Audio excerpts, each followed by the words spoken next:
அம்மையப்பனுடன் எழுந்து அருள் பாலித்து வரும் ஸ்ரீ ஆதி சுவாமிநாத சுவாமி திருக்கோயிலின் ஸ்தல புராணங்களை நாம் இன்று பார்க்க போகிறோம். திரு ஏர் அகம் என்பது இந்த ஊருடைய பெயர். எல்லா ஆலயத்திலும் அகத்திய ரூபம் பார்த்தீங்கன்னா ஒரு கையில் கிண்டி ஒரு கையில் ருத்ராட்ச மாலை இருக்கும். இங்கே முருகமான சண்டையில் இருக்கிற அகத்திய பெருமான் இடது கையில் ஓலைச்சுவடையும் வலது கையில் சின்முத்திர காமிச்சு முருகனை தியானம் பண்ணிட்டு இருப்பார்.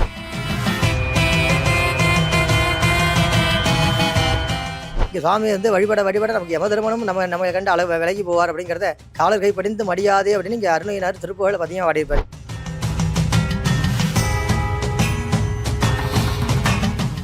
ஆறாவது நாள் இங்கே வேல்வாங்குற நிகழ்ச்சி நடக்கும். இங்கே சம்ஹாரம் கிடையாது. வேல்வாங்கின நிகழ்வு நடந்த இடம்ங்கிறதுனால அது மட்டும்தான் இங்கே செய்கிறது. சம்ஹாரம் இங்கே கிடையாது. திருச்செந்தூரில் சம்ஹாரம் மட்டும்தான் நடக்கும், வேல்வாங்கிறது கிடையாது. திரு ஏரகம் அடியார்கள் பாடல் பெற்ற திருக்கோயில். அந்த ஊருக்கு திருங்கிற மரியாதைக்குரிய வார்த்தை திரு வேரகம் அப்படின்னு இந்த ஊருக்கு முழு பெயர்.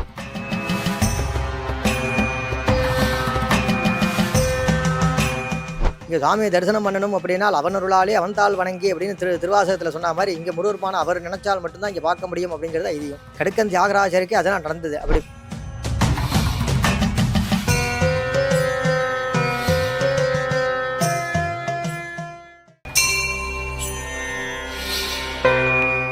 திருவேரகம் ஏரகரம் என்று அழைக்கக்கூடிய கிராமத்திலே அம்மையப்பனுடன் எழுந்து அருள் பாலித்து வரும் ஸ்ரீ ஆதி சுவாமிநாத சுவாமி திருக்கோயிலின் ஸ்தல புராணங்களை நாம் இன்று பார்க்க போகிறோம். திரு ஏர் அகம் என்பது இந்த ஊருடைய பெயர். தேவர்களுக்கும் மக்களுக்கும் அசுர குலத்தினால் இடையூறு வரும்பொழுது தேவர்கள் பரமேஸ்வரனிடம் முறையிட்டு பரமேஸ்வரன் கந்தனை பூமிக்கு சென்று தேவர்களையும் மக்களையும் காத்தருளும்படி சொல்றார். அப்போ முருகப்பெருமானுக்கு ஒரு சந்தேகம், இப்பூ உலகில் எந்த இடத்தில் அகம் கொண்டு இடம் கொண்டு தேவர்களை ரட்சிப்பது என்று. அகம் என்றால் இடம்னு ஒரு பொருள் உண்டு. முருகப்பெருமானுக்கு சந்தேகம் வர சிவபெருமான் முருகனிடம் சிவாஸ்திரத்தை கொடுத்து அந்த அஸ்திரத்தை பூமியில் எழுது விழும் இடமாக கொள்ளுமாறு சொல்றார். அதன்படி முருகப்பெருமான் அந்த சிவாஸ்திரத்தை பெற்று அந்த அஸ்திரத்தை பூமியில் எழுது விழுந்த இடம். அஸ்திரத்துக்கு தூய தமிழை ஏர் என்ற பெயர் உண்டு. ஏர் விழுந்த இடத்தை முருகப்பெருமான் இங்கு அகமாக இடமாக கொண்டதால் ஏர் அகம் ஏரகம் என்று இந்த ஊருக்கு பெயர் வந்தது. ஏர் என்ற வார்த்தைக்கு அழகன் என்ற பொருளும் உண்டு. அழகன் உறையும் இடம் ஏரகம் என்று பொருள். இங்கு முருகப்பெருமான் பூலோகத்தில் இறங்கி சிவபெருமானை பாசுபதாஸ்திரம் வேண்டி பூஜித்த க்ஷேத்திரம். சிவபெருமானிடமிருந்து பாசுபதாஸ்திரம் கிடைச்சது 3 பேருக்கு. முதல்ல முருகன், 2வது ராமர், 3வது அர்ஜுனர். 3 பேருக்கு தான் கிடைச்சது. அதுல முருகப்பெருமான் பாசுபதாஸ்திரம் வாங்கறதுக்கு இங்கு சிவபெருமானை பூஜித்து பாசுபதாஸ்திரம் பெற்று அம்மையை பூஜித்து சக்திவேல் பெற்ற திருத்தலம். அருணகிரிநாதர் மகப்பேருக்கு உண்டான திருப்புகழ் பதியம் பாடியிருப்பார். அந்த பதியத்தோட முடிவில் தகஜாதனக்குன் அடிகாண வைத்த தனி ஏரகத்தின் முருகோனே தரு காவிரிக்கு வடபாரிசத்தில் சமர்வேல் எடுத்த பெருமாளே. காவிரிக்கு வடக்கு அமைந்துள்ள திருத்தலம். அதான் தரு காவிரிக்கு வடபாரிசத்தில் சமர்வேல் எடுத்த பெருமாளே அப்படின்னு இங்க வேல் வாங்கின பதியத்தை அருணகிரிநாதர் திருப்புகழ பதியமாக கொடுத்திருப்பார். அம்பாளுக்கு வேல் கொடுத்த நாயகி அப்படின்னு இங்க பேர். அருணகிரிநாதர் 15ஆம் நூற்றாண்டு தான் திருப்புகழ் பாடியிருக்காரே தவிர அதற்கு முன்னாடி தமிழ் சங்க இலக்கிய நூலான சிலப்பதிகாரம் என்ற நூல்ல நச்சினாருக்கினியர் இங்கே வேல்வாங்கின பதியம் பாடியிருக்கார். சிலப்பதிகாரம் நூல்ல வஞ்சிக்காண்டம் அப்படிங்கிற பிரிவில் குன்றக்குறவை அப்படின்னு ஒரு நூல். அதில் நச்சினாருக்கினியர் சீர்கழு செந்திலும் செங்கோடும் வெண்குன்றும் ஏரகமும் நீங்கா இரவன் கே வேலென்றே பாரிரும் பௌவத்தினுள் புக்கு பண்டொரு நாள் சூர்மா தடிந்த சுடரிலைய வெல்வேலே அப்படின்னு இங்கே வேல்வாங்கின பதியத்தை குறிப்பிட்டிருப்பார். அம்பாளுக்கு வேல் கொடுத்த நாயின் பேர். இங்கே வேல்வாங்கி திருச்செந்தூரில் சம்ஹாரம் பண்றார். சம்ஹாரம் முடிஞ்சு திரும்பவும் அகம் கொண்ட க்ஷேத்திரம். இங்கே வரும்பொழுது தேவர்கள்லாம் பொன்முடி சுற்றா. இங்கே முருகப்பெருமான் பொன்முடி சேவைங்கிற குளத்தில் இது போர்கோளம்னு சொல்லுவார். அந்த காலத்தில் மன்னர்கள்லாம் போருக்கு போகும்போது கிரீடம் தெரிஞ்சுன்னு போக மாட்டா. போர் புரியும் போது கீழே விழுந்து பொன்முடி சுட்டின்னு பார்த்தா இங்கே சுவாமி பொன்முடி சேவையில் முருகப்பெருமான் இருப்பார். முடிய குடுமையாக முடிஞ்சு அதை பொன்னால சுற்றி அலங்கரிச்சிருக்கும். அந்த குளத்தில் இங்கே முருகப்பெருமான் இருக்கார். காலத்தில் உபதேசம் செய்வதற்கு இந்த இடத்துல தஞ்சை மாவட்டத்தில் மலைகள் கிடையாது, சிதப்பு நிலம். இந்த இடம் ஒரு மண் திட்டு சொல்லக்கூடிய ஒரு குன்று. இங்கே அது உபதேசம் செய்வதற்கு இந்த இடத்துல இருந்தார். சிவபெருமானுக்கு கந்தநாதன் பேர். கந்தனிடம் நாதனாக சிஷ்யனார்ந்து உபதேசம் பெற்றனால சிவபெருமானுக்கு கந்தநாதன் என்ற பெயர் இருந்தது. சுவாமிக்கு நாதனாக குருவாயிருந்து உபதேசன சுவாமிநாதன் அப்படின்னு முருகனுக்கு பெயர். இங்கே முருகப்பெருமான் சுயம்பு மூர்த்தியாக இருக்கலாம். ஆதிங்கிற வார்த்தை ஆதி சுவாமிநாத சுவாமி அப்படின்னு இங்கே முருகப்பெருமானுக்கு பெயர்.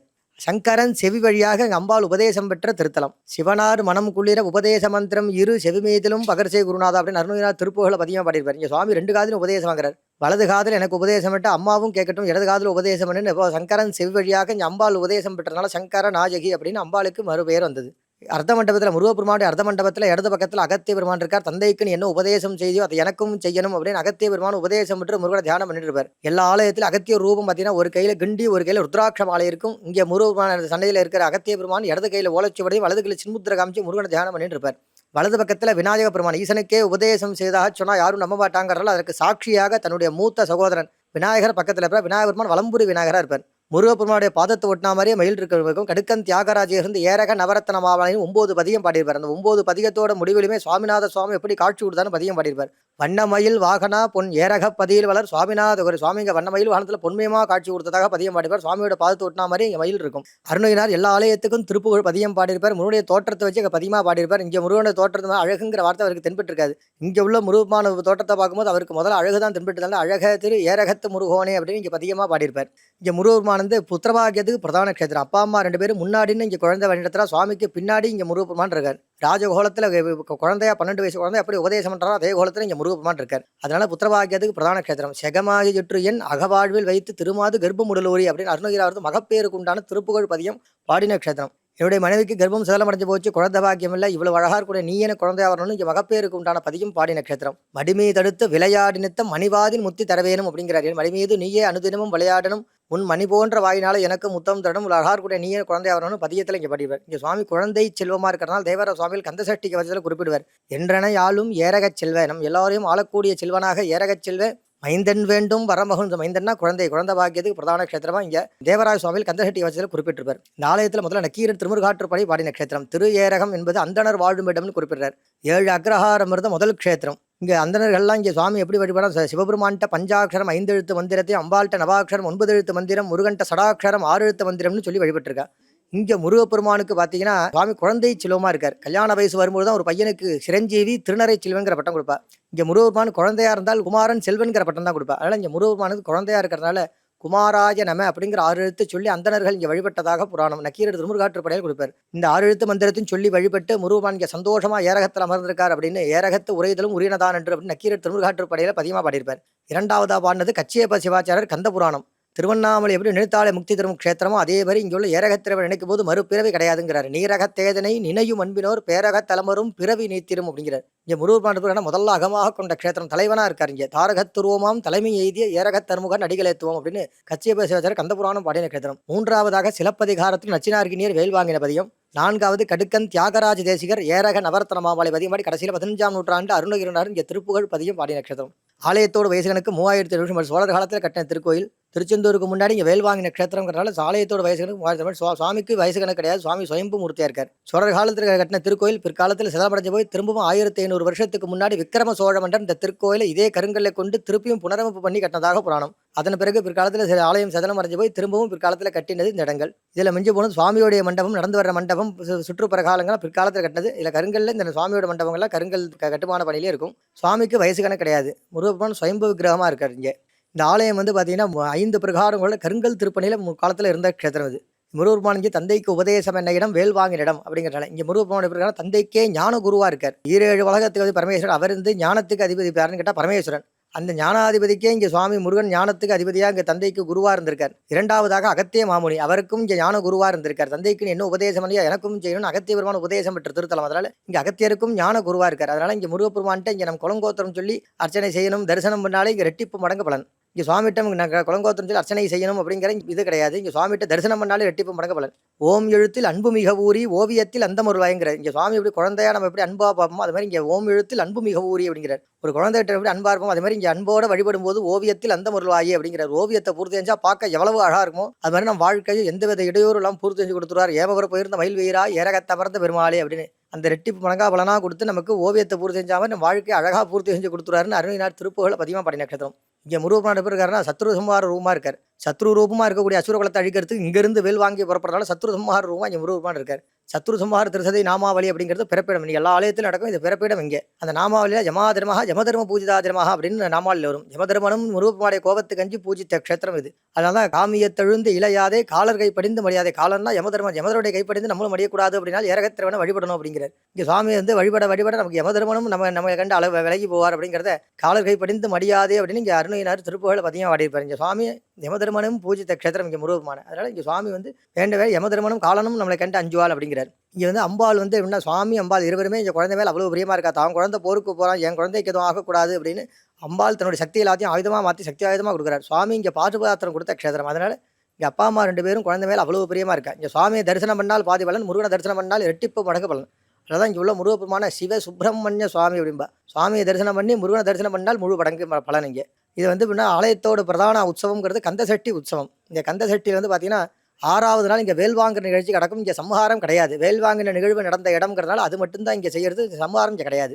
திருச்செந்தூரில் சம்ஹாரம் மட்டும்தான் நடக்கும், வேல் வாங்குறது கிடையாது. மற்ற ஆலயங்கள்லாம் ஞாபகார்த்தமாக செய்கிறதுனால வேலும் வாங்கி சம்ஹாரமாக செய்வேன்.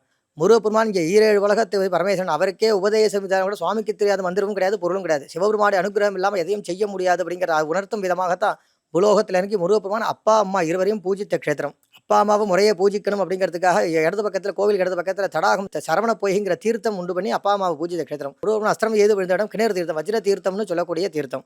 இங்கு முருகப்பெருமான் வந்து தந்தைக்கு உபதேசம் என்ன இடம், வேல் வாங்க இடம், இரண்டுமே பிரதானமாக க்ஷேத்திரம். திரு ஏரகம் அப்படின்னு இங்கே அழைக்கக்கூடிய பேர் ஏரகரம்னு அழைத்தாலும் ஏரகம்னு இந்த ஊருக்கு பேர். திரு ஏரகம் அடியார்கள் பாடல் பெற்ற திருக்கோயில் அந்த ஊருக்கு திருங்கிற மரியாதைக்குரிய வார்த்தை திருவேரகம் அப்படின்னு இந்த ஊருக்கு முழு பெயர். இந்த ஆலயத்துக்கு வரணும் அப்படின்னா கும்பகோணம் மேலக்காவேரியிலிருந்து சுவாமிமலை செல்லும் வழியிலே மூப்பக்கோவில் என்ற இடத்துல வலது பக்கம் திரும்பினால் சுமாராக 4 கிலோமீட்டர் தொலைவில் இங்கே முருகப்பெருமானுடைய ஆலயம் இருக்கு. நடுவில் பெரிய தேசிய நெடுஞ்சாலை வரும். இந்த தேசிய நெடுஞ்சாலை தாண்டி நேராக இன்னும் 3 கிலோமீட்டர் உள்ள வந்தோம்னா இங்கே ஏரகரம் அப்படிங்கிற ஆலயத்தை நம்ம அடையலாம். இந்த ஆலயமானது பிரார்த்தனை க்ஷேத்திரம்னு சொல்லக்கூடிய க்ஷேத்திரம். இங்கே முருகப்பெருமான்கிட்ட நமக்கு இன்னும் பிரார்த்தனை வேணும் அப்படிங்கிறத நம்ம கேட்கணுங்கிற அவசியம் கிடையாது. இங்கே முருகப்பெருமானை வந்து நம்ம அன்போடு வழிபட்டாலே போகிறோம், நமக்கு எல்லா விதமான கைமேல பலனையும் கொடுத்துருவார். ஓவியத்தை பூர்த்தி செஞ்சால் எவ்வளோ அழகாக இருக்கும் அது மாதிரி நம்ம வாழ்க்கையை அவ்வளோ அழகாக பூர்த்தி செஞ்சு கொடுத்துருவோம். நமக்கு அன்றாடம் வாழ்க்கையில் என்ன தேவையோ அப்படிங்கிறத அவருக்கு தானாகவே தெரிஞ்சு நமக்கு எல்லா அனுகிரகமும் இங்கே பண்ணுவார் அப்படிங்கிறத ஐதீகம். இந்த ஆலயத்தில் வந்து பார்த்திங்கன்னா 2 கால பூஜைகள் நடக்கிறது. காலம்பரை 7:30 மணியிலிருந்து மதியம் 12 மணி வரையும், மாலை 4:30 மணியிலிருந்து இரவு 8 மணி வரைக்கும் இந்த ஆலயம் நடை திறந்திருக்கும். இங்கே முருகப்பெருமான தரிசனம் பண்ணும்போது கடுக்கன் தியாகராஜேஸ்வரர் வந்து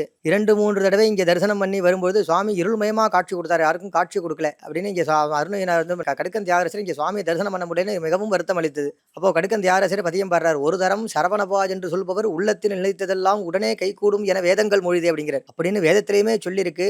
சரவணபவா என்று நான் சொல்லியும் பாங்குமுகு காங்கேயா அடியனேன் எண்ணியது வழியாது இருப்பதேனோ அப்படிங்கிறார். அப்படி சரவணபான்னு சொல்லி இது பண்ணியும் எனக்கு எதுவும் நடக்கலையே அப்படின்னு பிரார்த்தனை பண்றாரு. அப்போ வேண்டும் பொழுது இந்த சுவாமி சன்னம் பொன்மயமாக காட்சி கொடுத்தாரு. ஏன்னா இங்கே சுவாமி அவர் நினைச்சா மட்டும்தான் இங்கே பார்க்க முடியும் அப்படிங்கிறது இங்கே உள்ள புராணம்.